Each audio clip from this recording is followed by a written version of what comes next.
જય સ્વામિનારાયણ. સહજાનંદ વિદ્યાલયના video lecture શિક્ષણમાં આપ સર્વ વિદ્યાર્થી મિત્રોનું હાર્દિક સ્વાગત છે. ધોરણ 12 રસાયણ વિજ્ઞાન પ્રકરણ 1. આજે આપણે સ્વાધ્યાયના પ્રશ્નો જોઈએ. એ પૈકી પ્રશ્ન નંબર 1.6 કે સ્ફટિકની સ્થાયીતા તેના ગલન બિંદુની માત્રામાં પરિવર્તિત થાય છે, એની આલોચના કરો, એટલે કે સમજાવો. ઘન પાણી ઇથાઇલ આલ્કોહોલ, અહીંયા મતલબ કે ઘન પાણી, ઘન ઇથાઇલ આલ્કોહોલ, ઘન ડાઇથાઇલ ઇથર, ઘન મિથેન, એના ગલન બિંદુ માહિતી પુસ્તકમાંથી મેળવો અને આ અણુઓ વચ્ચેના આંતરાણુય આકર્ષણ બળો વિશે તમે શું કહી શકશો એ સમજાવો. તો આપણે પ્રશ્ન વિગતવાર સમજીએ કે પહેલા એક વાર સમજો કે ભાઈ સ્ફટિકની સ્થાયીતા અને ગલન બિંદુ વચ્ચેનો શું સંબંધ. તો કે જેમ સ્ફટિકની સ્થાયીતા વધારે હોય ને તો એમની વચ્ચેના બંધન તોડવા વધારે ઉર્જાની જરૂર પડે અને એટલે ગલન બિંદુ વધારે હોય. પણ સ્ફટિકની સ્થાયીતા શા માટે વધારે હોય? તો સ્ફટિકમાં ઘટક કણો વચ્ચે જકડી રાખતા બળો, એટલે કે આંતરાણુય આકર્ષણ બળો, એની માત્રા વધુ હોય. તો કે જેમ ગલન બિંદુ ઊંચું હોય એમ સ્ફટિકમાં ઘટક કણોને જકડી રાખતા આંતરાણુય આકર્ષણ બળોની માત્રા વધારે હોય. એટલે આમ તમે સમજાવી શકો કે ભાઈ સ્થાયીતા અને ગલન બિંદુ વચ્ચેનો સંબંધ શું? તો સ્થાયીતા ક્યારે વધારે હોય? ઘટક કણોને જકડી રાખતા, ઘટક કણો એટલે અણુ પરમાણુ કે આયનોને જકડી રાખતા આંતરાણુય આકર્ષણ બળો હોય એ વધારે હોય તો સ્ફટિકની સ્થાયીતા વધારે હોય. અને એટલે આ બધા આંતરાણુય આકર્ષણ બળોને તોડવા માટે વધારે ઉર્જાની જરૂર પડે તો એનો ગલન બિંદુ ઊંચા હોય છે. આપણે જો કે ભાઈ ઘન પાણી, ઘન ઇથાઇલ આલ્કોહોલ, ડાઇથાઇલ ઇથર અને મિથેન, એના ગલન બિંદુ આ રીતે પ્રાપ્ત થાય છે. પાણીનું ગલન બિંદુ 273 કેલ્વિન છે, ઇથાઇલ આલ્કોહોલનું ગલન બિંદુ 155.7 કેલ્વિન છે, ડાઇથાઇલ ઇથર એનું ગલન બિંદુ 156.8 કેલ્વિન, મિથેનનું ગલન બિંદુ 90.5 કેલ્વિન છે. હવે એ પૈકી આપણે પહેલા પાણીની વાત કરીએ તો ઘન પાણી એટલે બરફ, અને બરફમાં ખૂબ મોટી સંખ્યામાં આંતરાણુય હાઇડ્રોજન બંધ રચાય છે અને તેના અણુઓ વચ્ચેના આંતરાણુય બળો ખૂબ જ પ્રબળ હોય છે. અને માટે આ બાકીના 3 સંયોજનો છે એની સરખામણીમાં પાણીનું ગલન બિંદુ તમે જોઈ શકો છો ખૂબ જ ઊંચું હોય છે. એટલે ગલન બિંદુ ઊંચું હોવાનું કારણ ઘન પાણી એટલે કે બરફમાં આંતરાણુય હાઇડ્રોજન બંધ રહે એ મોટી સંખ્યામાં રચાય છે અને તેથી આંતરાણુય આકર્ષણ બળો ખૂબ જ પ્રબળ હોય અને માટે આ બાકીના 3 સંયોજનોની સરખામણીમાં પાણી છે એનું ગલન બિંદુ ઊંચું હોય છે. ઇથાઇલ આલ્કોહોલ અને ડાઇથાઇલ ઇથરની વાત કરીએ તો 155.7 અને 156.8 લગભગ બંનેના ગલન બિંદુ સરખા છે. હકીકતમાં ઘન ઇથાઇલ આલ્કોહોલમાં આંતરાણુય હાઇડ્રોજન બંધ રચાય છે કારણ કે ઇથાઇલ આલ્કોહોલમાં ROH પ્રકારના હાઇડ્રોજન બંધ રચાય, જ્યારે ઇથરમાં આ પ્રકારના હાઇડ્રોજન બંધ રચાતા નથી. એટલે ઘન ઇથાઇલ આલ્કોહોલમાં હાઇડ્રોજન બંધ રચાય છે પરંતુ ઘન ડાઇથાઇલ ઇથરમાં હાઇડ્રોજન બંધ રચાતા નથી. એટલે હકીકતમાં ઇથાઇલ આલ્કોહોલનું ગલન બિંદુ ડાઇથાઇલ ઇથરના ગલન બિંદુ કરતાં ઊંચું હોવું જોઈએ, ઘણું ઊંચું હોવું જોઈએ. પણ છતાં બંનેના ગલન બિંદુ લગભગ સરખા છે. ઉલટાનું ડાઇથાઇલ ઇથરનું ગલન બિંદુ ઇથાઇલ આલ્કોહોલ કરતાં થોડું ઊંચું છે. એનું કારણ છે કે ડાઇથાઇલ ઇથર અણુનું કદ ઘણું મોટું છે, એનું આણ્વિક દળ ઘણું ઊંચું છે, એનું કદ મોટું છે. જેમ કદ મોટું હોય એમ સંપર્ક સપાટીનું ક્ષેત્રફળ વધારે હોય અને સંપર્ક સપાટીનું ક્ષેત્રફળ વધુ હોય પરિણામે આંતરાણુય આકર્ષણ બળ વધારે હોય, માટે ગલન બિંદુ ઊંચું હોય. અને એટલે ડાઇથાઇલ ઇથરનું ગલન બિંદુ ઇથાઇલ આલ્કોહોલ કરતાં નીચું હોવાને બદલે લગભગ એના જેટલું જ અથવા એના કરતાં થોડું વધારે હોય છે એમ આપણે સમજી શકીએ. મિથેનની વાત કરીએ તો મિથેન એ અધ્રુવીય અણુ છે. એટલે ઘન મિથેન બને જ્યારે આપણે એની ઉપર ખૂબ નીચું તાપમાન લઈ જઈને ઊંચું દબાણ લાગુ પાડીએ અને મિથેન ઘન સ્વરૂપમાં ફેરવાય ત્યારે તેના અણુઓ વચ્ચે માત્ર લંડન બળ પ્રકારના એટલે કે વિક્ષેપન બળ પ્રકારના નિર્બળ વાંડરવાલ આકર્ષણ બળો હોય છે. નિર્બળ આકર્ષણ બળોને કારણે એનું ગલન બિંદુ નીચું હોય છે કારણ કે આવા નિર્બળ આકર્ષણ બળોને તોડવા માટે ઓછી ઉર્જાની જરૂર પડે. આ 4 પૈકી મિથેનનું ગલન બિંદુ છે એ સૌથી નીચું હોય છે.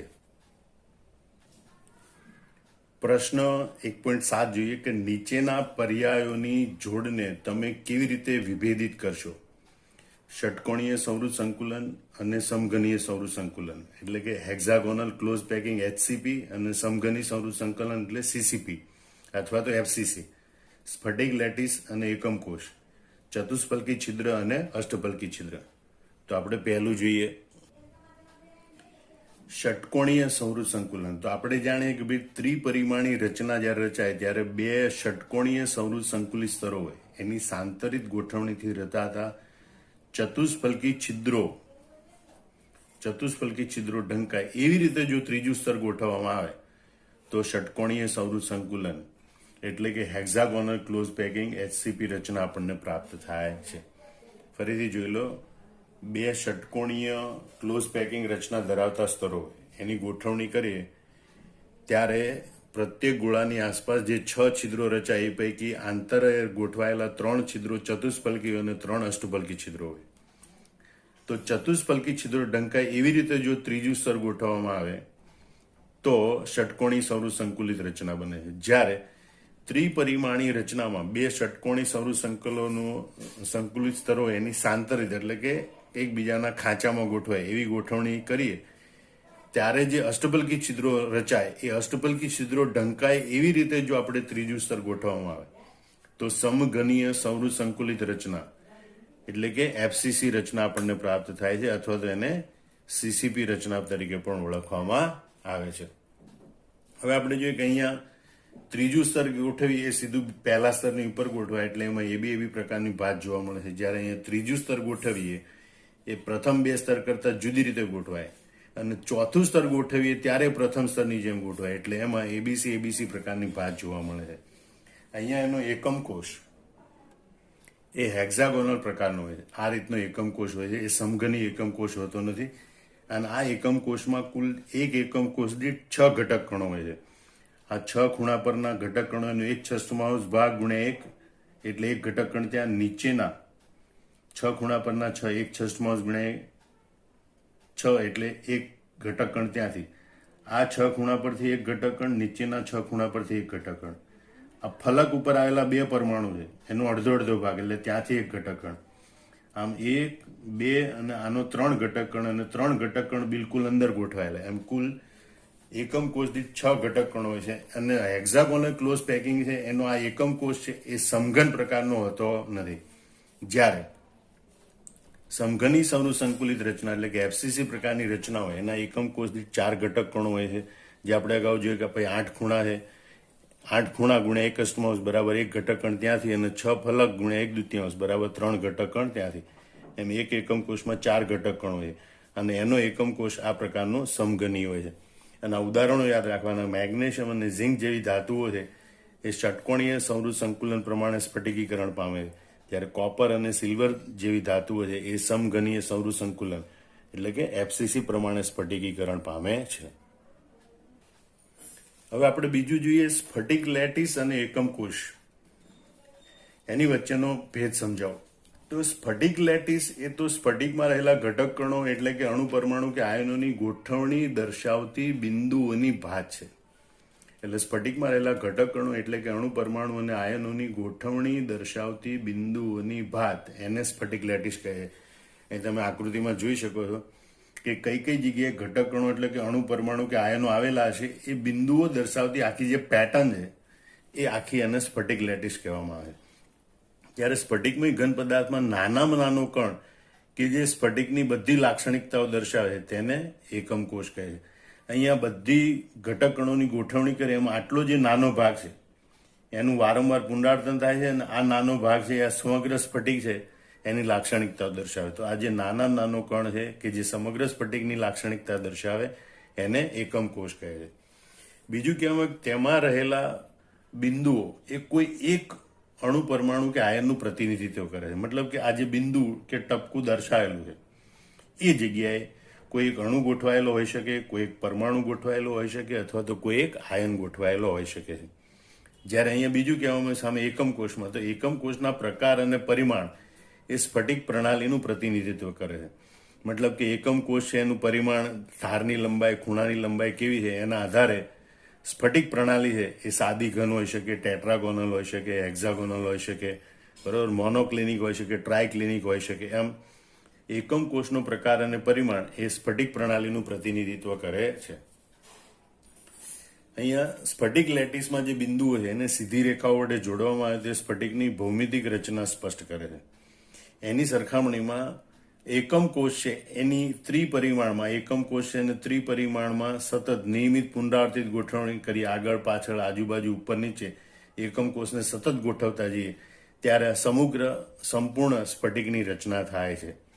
ફરીથી જોઈ લો, બિંદુઓને સીધી રેખા વડે જોડવામાં આવે તો સ્ફટિકની ભૌમિતિક રચના સ્પષ્ટ થાય.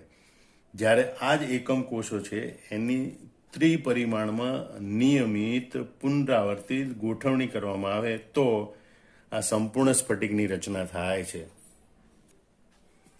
ત્રીજો આપણે ભેદ જોઈએ, ચતુષ્ફલકી છિદ્ર અને અષ્ટફલકી છિદ્ર. આના વિશે વિસ્તારપૂર્વક આપણે અગાઉના લેક્ચરોમાં શીખી ગયા છે. અહીંયા ઝડપથી પુનરાવર્તન કરીએ કે ભાઈ HCP અથવા CCP રચનામાં કોઈ એક સ્તરના 3 ગોળાઓ હોય, એની વચ્ચે જે રચાતું છિદ્ર છે એની ઉપર ગોળો ગોઠવાય તો કુલ 4 ગોળાઓની વચ્ચે રચાતા અવકાશને આ ચતુષ્ફલકી છિદ્ર તરીકે ઓળખવામાં આવે છે.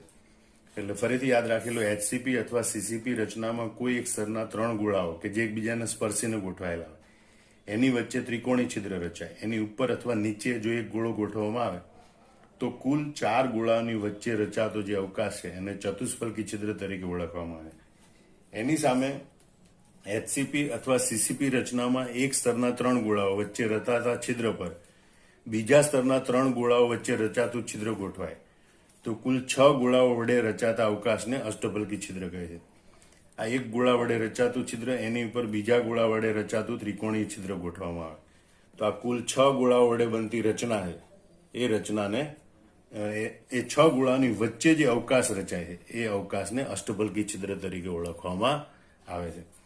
અહીં સ્ફટિકમાં ચતુષ્ફલકી છિદ્રોની સંખ્યા આપણે અગાઉ ગણતરી કરીને સાબિત કરેલું છે. આને યાદ રાખજો, સ્ફટિકમાં ચતુષ્ફલકી છિદ્રોની સંખ્યા પરમાણુઓની સંખ્યા કરતા બમણી હોય. એટલે માનો કે પરમાણુઓની સંખ્યા n હોય તો ચતુષ્ફલકી છિદ્રોની સંખ્યા 2n જેટલી હોય છે. જ્યારે અષ્ટફલકી છિદ્રની માટે વિચારીએ તો સ્ફટિકમાં અષ્ટફલકી છિદ્રોની સંખ્યા એ પરમાણુઓની સંખ્યા જેટલી જ હોય છે. માટે પરમાણુઓની સંખ્યા n હોય તો અષ્ટફલકી છિદ્રોની સંખ્યા પણ n હોય છે. બીજું FCC એકમ કોષ જોઈએ તો FCC એકમ કોષમાં ચતુષ્ફલકી છિદ્રોની સંખ્યા 8 હોય છે. દરેક અંતઃફલકીય વિકર્ણ 8 ખૂણા હોય. 8 ખૂણા એના સામસામેના ખૂણાઓને જોડી એટલે આપણને 4 વિકર્ણ મળે, 4 અંતસ્થ વિકર્ણ મળે. દરેક વિકર્ણ પર 2 ચતુષ્ફલકી છિદ્રો, આમ કુલ 8 ચતુષ્ફલકી છિદ્ર આવેલા હોય છે. એટલે FCC એકમ કોષમાં ચતુષ્ફલકી છિદ્રોની સંખ્યા 8 હોય છે. જ્યારે MCC એકમ કોષમાં અષ્ટફલકી છિદ્રોની સંખ્યા 4 હોય છે. FCC એકમ કોષમાં અષ્ટફલકી છિદ્રોની સંખ્યા 4 હોય છે. આ અષ્ટફલકી છિદ્રો દરેક ધારની મધ્યમાં અને કેન્દ્ર સ્થાને ગોઠવાયેલા હોય. જ્યારે ચતુષ્ફલકી છિદ્રો છે એ વિકર્ણ પર 2, દરેક અંતસ્થ વિકર્ણ પર 2 ચતુષ્ફલકી છિદ્રો હોય છે. આમ ફરીથી જોઈ લો કે FCC એકમ કોષમાં ચતુષ્ફલકી છિદ્રોની સંખ્યા 8 હોય છે, જ્યારે FCC એકમમાં અષ્ટફલકી છિદ્રોની સંખ્યા 4 હોય છે. એકમ કોષના દરેક અંતસ્થ વિકર્ણ પર 2 ચતુષ્ફલકી છિદ્ર હોય છે, જ્યારે અષ્ટફલકી છિદ્ર છે એ દરેક ધારની મધ્યમાં અને કેન્દ્ર સ્થાને આવેલા હોય છે. હવે આપણે સ્વાધ્યાયનો પ્રશ્ન 1.8 જોઈએ કે નીચેના દરેક લેટિસના એક એકમ કોષમાં કેટલા લેટિસ બિંદુ હશે? ફલક કેન્દ્રિત સમઘનીય, ફલક કેન્દ્રિત ચતુષ્ફલકીય અને અંતઃકેન્દ્રિત. આ એકમ કોષ દીઠ પરમાણુની સંખ્યા નથી પૂછી, યાદ રાખજો, લેટિસ બિંદુની સંખ્યા પૂછવામાં આવેલી છે. તો આપણે પહેલા જોઈએ ફલક કેન્દ્રિત સમઘનીય એકમ કોષ એટલે કે FCC એકમ કોષ. તો આપણે જોઈએ કે ફલક કેન્દ્રિત સમઘનીય એકમ કોષ અહીં આકૃતિમાં આપેલો છે. એમાં તમે ધ્યાન દેજો, લેટિસ બિંદુ ગણવાના છે પરમાણુ. તો એક તો 8 ખૂણા ઉપર 8 લેટિસ બિંદુ આવેલા હોય. એટલે 8 ખૂણા ઉપર લેટિસ બિંદુ હોય, તેમાં દરેક ફલકની મધ્યમાં એટલે કે 6 ફલકની મધ્યમાં એક લેટિસ બિંદુ હોય. ઉપર, નીચે, આજુ, બાજુ, આગળ, પાછળ. આમ 6 લેટિસ બિંદુ ફલક ઉપર આવેલા છે અને 8 લેટિસ બિંદુ ખૂણાના સ્થાન ઉપર આવેલા છે. આમ FCC એકમ કોષ હોય એટલે કે ફલક કેન્દ્રિત સમઘનીય એકમ કોષ હોય તો એમાં લેટિસ બિંદુઓની સંખ્યા 14 હોય છે. તો બીજું આપણને એમ કહેવામાં આવ્યું છે કે ફલક કેન્દ્રિત ચતુષ્ફલકીય. હવે આમ તો જોવા તો ફલક કેન્દ્રિત ચતુષ્ફલકી એવો કોઈ એકમ પ્રકાર આપણે આવતો નથી, છતાં ફલક કેન્દ્રિત શબ્દને ધ્યાનમાં લઈએ તો ફલક કેન્દ્રિત એકમ કોષમાં 8 ખૂણા ઉપર અને 6 ફલક ઉપર એમ કુલ 14 લેટિસ બિંદુ અહીંયા આકૃતિમાં દર્શાવ્યા પ્રમાણે હોય છે. પણ જો ફલક કેન્દ્રિત એકમનો ચતુષ્ફલકી છિદ્ર રચના દર્શાવતો નાનો ભાગ લઈએ તો એમાં 4 લેટિસ બિંદુ હોય. અહીંયા તમે જોઈ શકો એ મોડેલ બતાવેલું કે આનો એક નાનકડો ટુકડો આપણે લઈએ, એક ખૂણાનો ભાગ, તો આવી રીતે એક નાનો સમઘન બને કે જેની વચ્ચે ચતુષ્ફલકી છિદ્ર હોય. એટલે એફસીસી ફલક કેન્દ્રિત ચતુષ્ફલકી છિદ્ર છે એ દર્શાવતો જે સમઘન છે એ ખાલી એટલું લઈએ તો એમાં 4 લેટિસ બિંદુ આવેલા હોય છે, તો આપણે એના 4 લેટિસ બિંદુ ગણી શકીએ છીએ. તો આ રીતે જો ફલક કેન્દ્રિત એકમ કોષ એમ ગણીએ તો લેટિસ બિંદુની સંખ્યા 14 હોય, પણ ફલક કેન્દ્રિત ચતુષ્ફલકી છિદ્ર દર્શાવતો સમઘન એમ લઈએ આપણે તો એની અંદર આ રીતે 4 લેટિસ બિંદુ આવેલા હોય છે. ત્રીજું જોઈએ અંતઃ કેન્દ્રિત એકમ કોષ. તો આ પ્રકારનો અંતઃ કેન્દ્રિત એકમ કોષ હોય તો 8 ખૂણા ઉપર 8 ઘટક કણો હોય અને એના લેટિસ બિંદુ હોય અને એક લેટિસ બિંદુ મધ્યમાં હોય.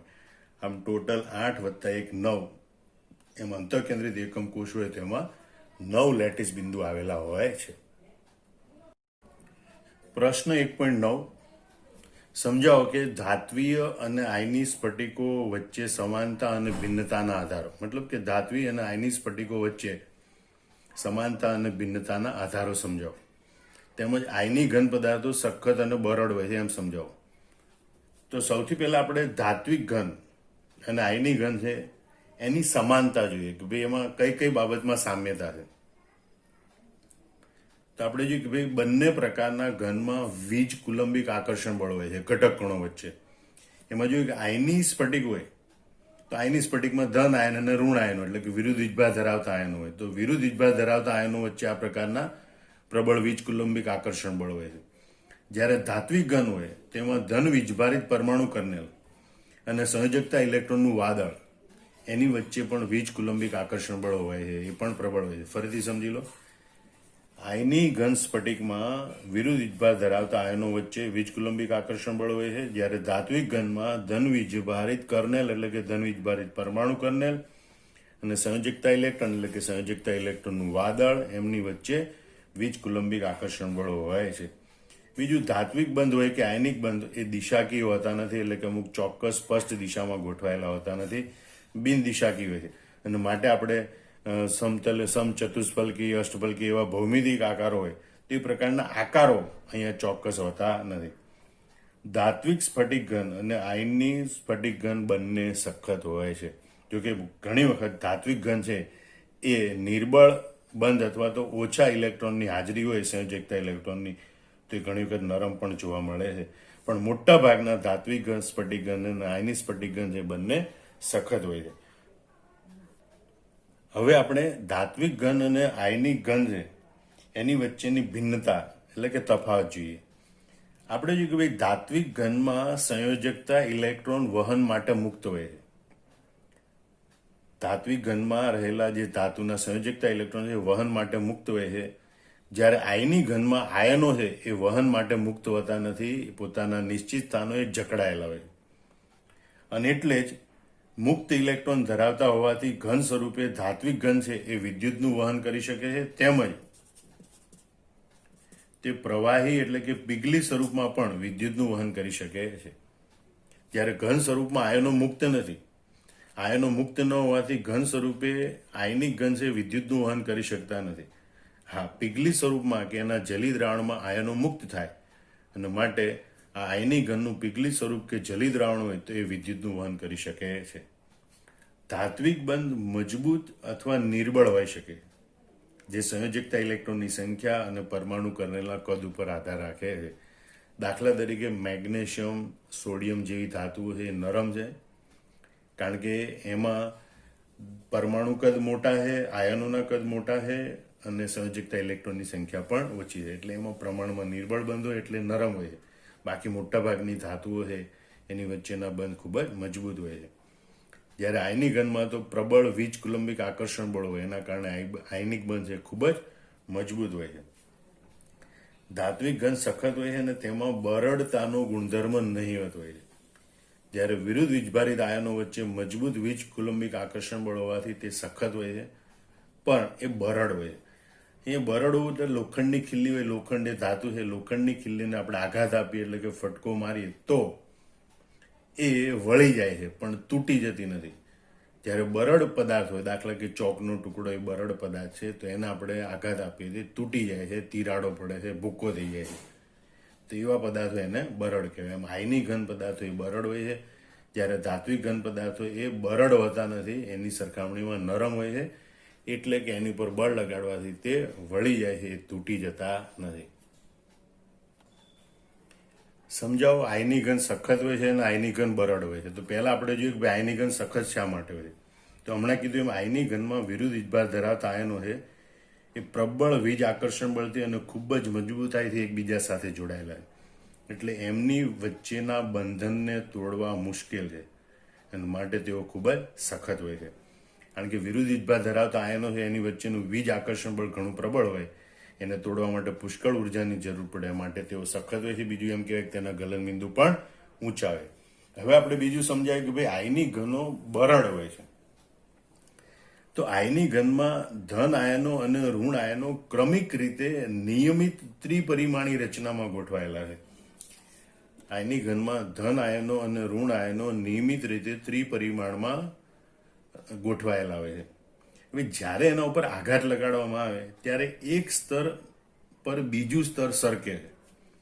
આની ઉપર આપણે ફટકો મારે કે આઘાત લગાડીએ ત્યારે એક સ્તર પર બીજું સ્તર છે સરકે છે. એના કારણે સમાન વીજભાર ધરાવતા આયનો નજીક આવે. આ સમાન વીજભાર ધરાવતા આયનો એકબીજાની નજીક આવે, જે અપાકર્ષણ પામે અને પરિણામે એક સાથે આખો સ્ફટિક છે એ તૂટી જાય છે ટુકડામાં, અથવા તો એમાં તિરાડ પડે છે.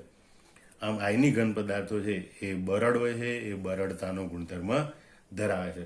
ફરીથી એકવાર સમજી લો કે જ્યારે આયનિક ઘન પદાર્થ ઉપર બળ લગાડવામાં આવે ત્યારે એક સ્તર ઉપર બીજું સ્તર સરકે છે, પરિણામે સમાન વીજભાર ધરાવતા આયનો છે એકબીજાની નજીક આવે, બધા વચ્ચે એક સરખું એક સાથે અપાકર્ષણ બળ લાગે અને મોટી તિરાડ પડે અથવા તો ટુકડાઓમાં એ તૂટી જાય છે. આમ આયનિક ઘન પદાર્થ એ બરડ હોય છે.